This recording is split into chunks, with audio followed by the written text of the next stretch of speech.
Hello and welcome to Gamer for Master of None, and we are now back on our mobile gamer series, trying out different mobile games, and today we are going to go through Haikyuu Fly High. As you might be able to tell, this is based on an anime series from Shonen Jump and Toho Animation, Haikyuu, and is published by Grindiness International. As a casual volleyball player and also a fan of the Haikyuu series, I have high hopes for this game. You start the game off with an introduction with Hinata's junior school team with Sugara as a lone setter. As you can see, you can select where to serve, and to serve you just wait until the ball lands in either perfect or normal and then just press serve. From then on, I guess the game transitions to turn-based strategy, where you decide who leads the block and then who does the final attack. Each of these actions will use stamina, and more powerful moves such as ultimates would use more.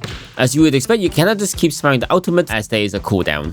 With the default settings, when you do an ultimate, there will be an animation from the anime which plays showing the ultimate. The thing is that it doesn't actually adjust for the position of the player. So for example, Tanaka here is attacking from the right side, but the animation is actually of him attacking from the left side.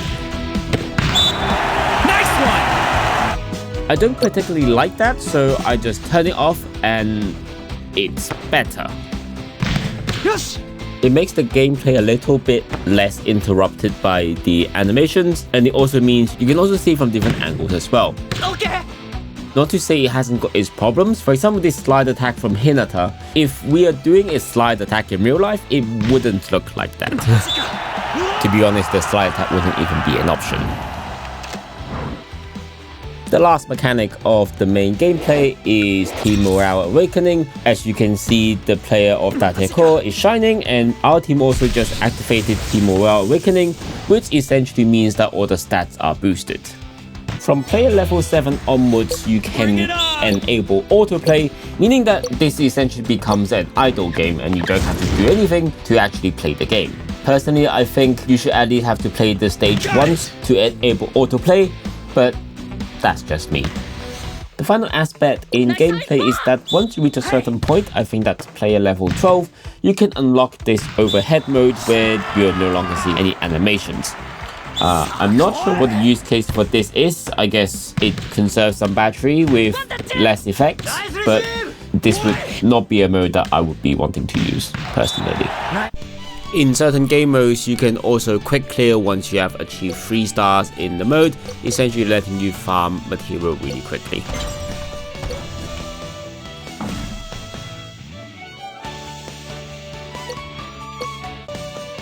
Right, I think we've talked about the gameplay mechanics side of things enough, so let's have a look at how they earn money.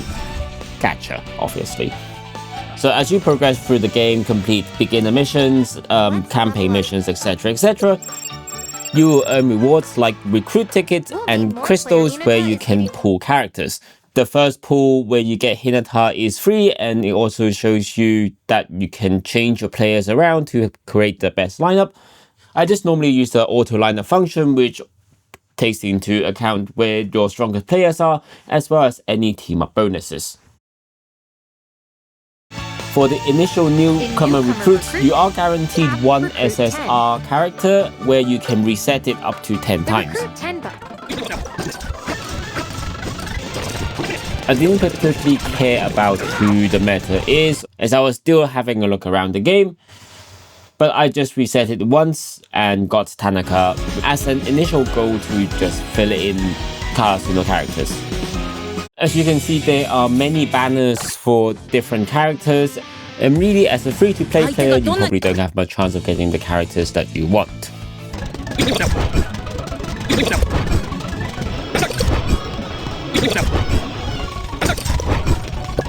Upgrading the characters themselves are fairly straightforward. You use EXP that you've earned during play, and once you reach the level cap, you can then use other characters to grow the character that you're trying to level up.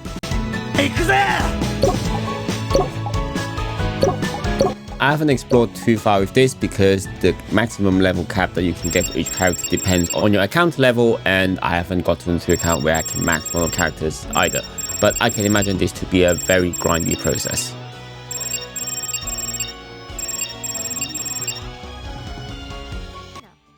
Interestingly, they have put in a class type system in the game, which is associated with your setter, which just means for certain attacks or actions, you may be at a advantage or disadvantage against another specialty.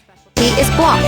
If deploy a setter with a quick attack specialty. Other than recruiting playable characters, the other thing you can recruit is memory. You can consider this kind of like equipment, which can boost a bunch of different stats as well as having an exclusive effect, which is separated by the positions. So if you have a team of 6, you're going to have quite a few different memories for your team to be fully powered up. That compounding with the need of having different teams, which means you are going to have multiple different players using multiple different memories. This to me just feels like another money grab. The last thing you can upgrade are the skills, but I haven't figured out how to upgrade those. Outside of the main gameplay, there is also a story mode which not only gives you fully dubbed lines. Why? What is... No, it's got... Why did you come to this tournament? But also recreates what happens in anime as gameplay. It's all you, Hina! I may be on the short side, but I can jump high to make up for it. Higher than any wall! Like many anime mobile games, there is kind of a slice-to-life element to it where things are a bit more cutesy and not too focused on the story or gameplay. There are a few mini games, and this one is exercising. It's kind of like if you're going on a run and you've got different actions and you can gain in-game item in this. You can play Junkin with Kyoko from time to time, which might give you some EXP points, or if you win you might get another extra present. You can also play the slowest game of one-on-one volleyball between the crews of Hinata and Kageyama. With the difficulty does increase as you get more points, but no. And there's also a quiz that you can do, which if you get 60% or more, you can get some items and EXPs and crystals. It's a little bit about the game itself, a little bit about the anime, and a little bit about volleyball in general.